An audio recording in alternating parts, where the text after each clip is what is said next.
Hey everyone, welcome back. Today, I'll guide you through setting up a secure UDP tunneling connection using the ZI VPN app alongside the UDP custom service.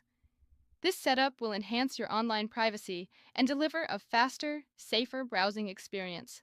Let's get started. First, open the Google Play Store and download the ZI VPN app. Once installed, launch the app. Within the ZI VPN app, navigate to the Connection Type section and be sure to check the UDP server box. This optimizes your connection using UDP tunneling. Next, open your web browser and search for UDP Custom. Visit the official UDP Custom website. On the site, tap the menu button and select Premium UDP. From the Premium UDP options, tap on the ZI VPN UDP server. Choose your preferred server location by tapping Select Location and selecting a region that suits you. Now, fill out the account creation form with a unique username, a secure password, and complete the CAPTCHA verification. Tap Create Server to generate your UDP server.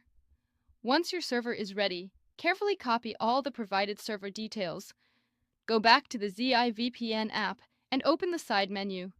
Select UDP tunneling from the list. Paste the server details into the respective fields. Return to the home screen and tap the Start button to connect. And that's it. You're now connected with a secure UDP tunnel via ZI VPN for enhanced privacy and performance. If you have any questions, feel free to leave a comment below. Don't forget to like this video, subscribe for more useful tutorials, and join our Telegram and WhatsApp channels. Links are in the description. Thanks for watching.